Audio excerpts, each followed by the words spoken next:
So you never know where I may end up going in 2022.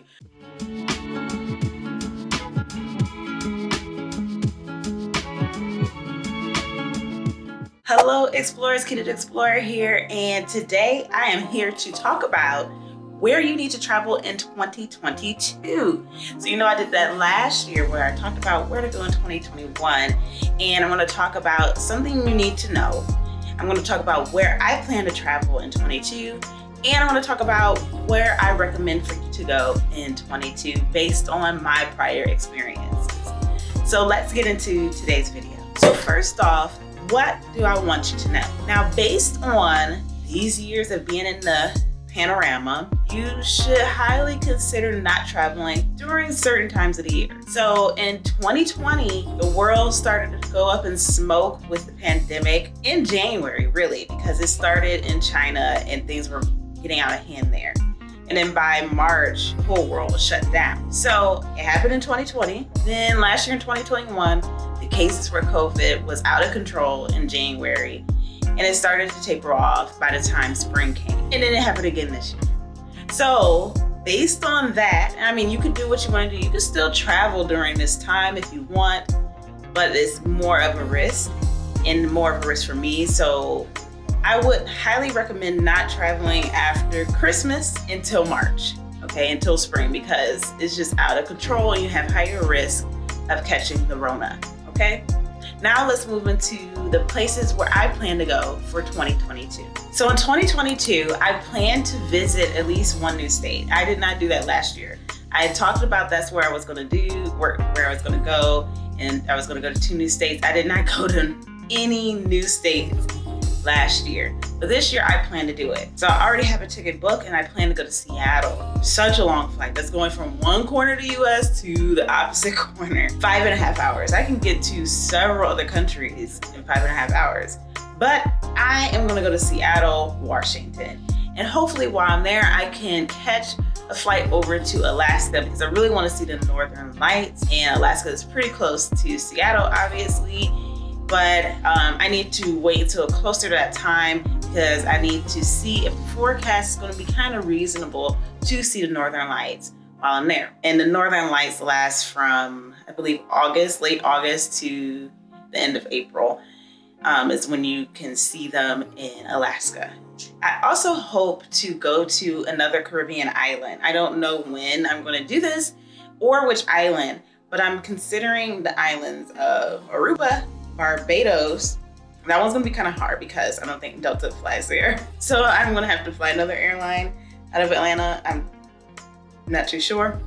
St. Lucia, St. Martin, or go back to the Turks and Caicos, because I really enjoyed the Turks and Caicos while I was there. It was such a nice vibe. Or maybe I'll do both. We'll see, because Turks and Caicos is a very, very short flight from Atlanta. So I'll figure that one out. Also, I plan to go back to Paris, France, and I'm gonna take my niece this time. That's already in the process of being booked. I already have the flight booked to Paris, but I'm gonna wait until closer to time to go to start planning it, because you never know what may change these days. And I may take a weekend trip and go to Asheville. It's pretty close to Atlanta, about 3 hours. I've been to North Carolina before, but I've been wanting to go to Asheville because it's such a cute town and a lot of history there. So we'll see. So those are my places I would love to go in 2022. It probably won't go completely as planned, but I do have a flight booked to Seattle and I do have a flight booked to Paris. So at least 2 of those places I should be going to. And if not, you'll hear about it when it happens. But last year, I didn't even plan to go to Italy, and I ended up going using Delta points. So you never know where I may end up going in 2022, but that is the plan as of right now of places I would like to go this year. Now, where do I recommend you try to go in 2022, if rules and health laws allow, right? Well, first of all, you don't have to worry about any rules around this. I highly recommend you explore your home, your city, your town. There are so many things to do in your town that you probably have never done before that you can explore. Go to a local river, or go see the local museums or the street art or whatever it may be. Just explore, research, and see what's available near you, because you don't always have to get on a plane to travel to go somewhere. There are a lot of gyms nearby. I know there's places near here in Atlanta that I haven't even went to. A lot of nature reserves where there's waterfalls, or a canyon is a couple hours away. There's also plenty of things to do in Atlanta that I'll be exploring this year. So I highly recommend that you check out your locality to see what's available that you have never seen before. Now, if you planned or want to go out of the country this year, here are 3 places I highly recommend you go. 1, I highly recommend you go to Barcelona, Spain. I just went there in November and it was amazing. It was a wonderful time. The people were cool. There were cafes everywhere. Like, I literally was walking down the street. I'm like, oh, there's a cafe, walk in, and the food was good every single time.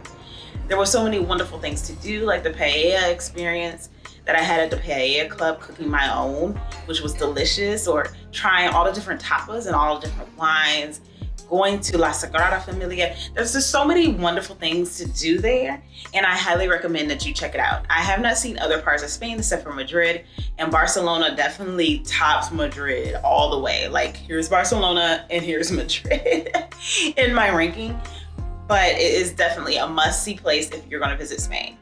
And you may be able to find a flight deal there. I just saw some this past week, actually, of flight deals. So get on Scott's Cheap Flights email list because it's free, and I'm not getting paid to say this, but they definitely help me out when it comes to flight deals to different places, and that's how I ended up actually going to Spain. The next place I recommend that you try is to go to Thailand. Thailand is open. There is some different rules about entry to Thailand. I will leave that link down below. And as for all of them, Spain has entries, and I'll leave that link down below as well. But I highly recommend you go to Thailand. Thailand is a wonderful country. It is the flight, you can find flight deals to go there, so it can be cheap. If you don't look for a flight deal, it could be quite costly to fly there, especially from the United States. But once you get there, it is going to be very cheap. You can find pretty cheap accommodations. The food is going to be cheap. The things you're going to do is going to be cheap. Coming from a person from the US, it's going to be pretty cheap and reasonably priced. And you're not going to spend that much on a vacation there. There are actually so many places that you can see in Thailand. Like, you have to fly into Bangkok. Like, that's probably, if you're going to do an international flight, fly into Bangkok. That's going to be the where you can find the most options and the flight deals. But Bangkok has a lot to offer as well. You could take a day tour from Bangkok and go out and see the River Kwai and stuff like that. You can go to elephant sanctuaries. They're actually, from what I'm seeing, when I went to Thailand, they weren't sanctuaries, they were like adventures. And now they're trying to be more friendly to the wildlife, is from what I'm seeing. But you make sure you check that out because you should not be riding on elephants and all that jazz. Let's see, there is things to do in Bangkok, like going to see the reclining Buddha, going to the Grand Palace.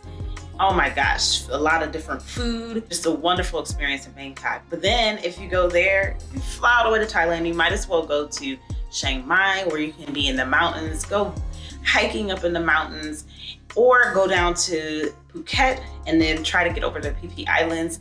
Go on a boat tour, see all of the wonderful rock formations. There is a monkey island. I was not too fond of that experience, but they are there, and the food was great there. And there's also a lot of different markets that you can check out that is going to be a great time as well. And the last place I recommend, and of course they have different rules than Thailand and Spain, but to go to Brazil. Brazil was another amazing country. It is in my top 5 places that I have ever been, and definitely flying to Rio. Rio is going to be the meat of your trip. And while you're in Rio, of course, you have to go to see the Cristo Redeemer, and try to go as early as possible, and don't hike up there from what I've heard. Take the train up to the top of the mountain to see Cristo. You go to Sugarloaf Mountain, go to Copacabana Beach. Oh my gosh, there's so much wonderful things to see there. It's such a wonderful vibe in Rio. Go to the Lapa, is it Lapa? I believe Lapa district, where there's a lot of different nightclubs and stuff like that, and I actually went and did some samba over in that district. And of course, if you're familiar, you can go to Fogo de Chao. The original one is in Rio, the Brazilian steakhouse, and you can eat a lot of chicken heart while you're there. Chicken heart is a thing in Brazil. Not here in the US. I was quite disappointed when I tried to go to a Brazilian steakhouse and order chicken heart, and they don't have it here in the US. But anywho, Then you also want to try to go down and go to Iguazu Falls. Iguazu Falls is on Brazil and Argentinian side. So you can see the falls from Brazil, or you can try to get a pass, depending on where you're from. From the US, I believe you can get like a visa offline or something. I can't remember. I'll leave the link down below. But then you can go over to the Argentinian side and see the falls. They're both wonderful. The Brazilian side, you're gonna probably spend just a couple hours there, but on the Argentinian side, you could spend the whole day at Iguazu Falls, and they are absolutely gorgeous. And then there's other places that you can visit in Brazil. You can go to Sao Paulo, Porto Alegre, Brasilia, which is their capital, and there's just so much to see. And if you're very adventurous, you can go up to the Amazon, which that's definitely a whole different planning that I don't know anything about, okay? So those are the places I recommend that you try to go in 2022. All right, so that is the where to travel list in 2022. And I hope you enjoyed this video. If you have any questions about the places I recommended, please leave them down below, as I'll be glad to answer them for you. And if you enjoyed this video, make sure you hit that like button. Please don't forget to subscribe and hit the notification bell. On my channel, I talk about all things travel, photography, and the environment. And it is free, and it helps me out in providing you more content about travel, photography, and the environment. And again, if you have any questions or comments, leave those down below that are relevant to the video, okay? Relevant to the video. And then make sure you share this video with your friends, family, and your social media networks. Thank you so much for watching. Have a great day or night wherever in the world you are. Bye.